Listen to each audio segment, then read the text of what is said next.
મને એક મુંબઈમાં એક ભાઈ કીધું તું તમારા સૌરાષ્ટ્રમાં જગ્યાઓ બહુ પીપાઓની જગ્યા જલારામ બાપાની બાપુ વાત કરતા હતા ત્યારે મને એમ થતું હતું કે એ સાધુ ધ્રુજવા મીડ્યા સાહેબ, અખિલ બ્રહ્માંડનો માલિક. અને એક કવિએ બહુ સરસ વાત કરી કે હીરબાઈ માને એમ કીધું કે તમને તમારે માગણી કરે છે સાધુ, તમારે જવાનું છે એની સાથે. ભલે પણ ઈ જે પરમાત્મા સાધુ બનીને આવ્યા એની પાસે આવ્યા વીરબાઈમાં ત્યાં સુધી તો બરાબર, પણ ત્યાંથી આમ પાછું વળી અને જલિયાણ જોગી સામે હાથ જોડ્યા ને એ ભારતીય સંસ્કૃતિની તાકાત છે, ભારતીય આર્ય નારીની તાકાત છે.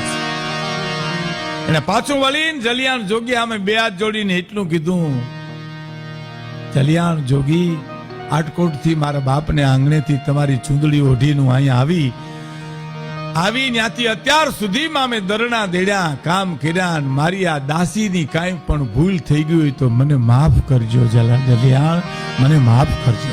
ત્યાં જ ઓલો અખિલ બ્રહ્માંડનો માલિક ગળી ગયો તો સાહેબ. પણ એ તો ધણહેરુથી પૂજ્ય બાપુએ કીધું એ માંડ ગયા અને જોલીને ધોકો દીધો.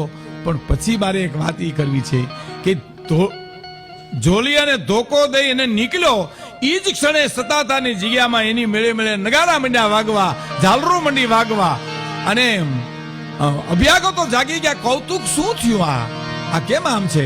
અને જઈને જોયું તો વીરપુર ને સામે જોયું, આપો ગીગો ખડખડાટ દાંત કાઢે છે. બદરુ બાપુ દાંત કાઢે. કોઈએ પૂછ્યું કે ગીગા આપા શું થયું? કે બસ જોઉં છું વીરપુર તરફ જલિયાણ જીવી ગયો કહેવાય, એને મોતીડું ફરવી લીધું. આ બધી જે આપણી જેહાણ જગ્યા છે ને, એમ મને કોકે કીધું કે તમારે આ બધી જગ્યાઓ બહુ છે. જગ્યા એટલે હું મેં કીધું મને બહુ જાજી ખબર નથી, પણ કોઈને ક્યાંય જગ્યા ન મળે એને જગ્યા મળે એ અમારી જગ્યાઓ છે સાહેબ.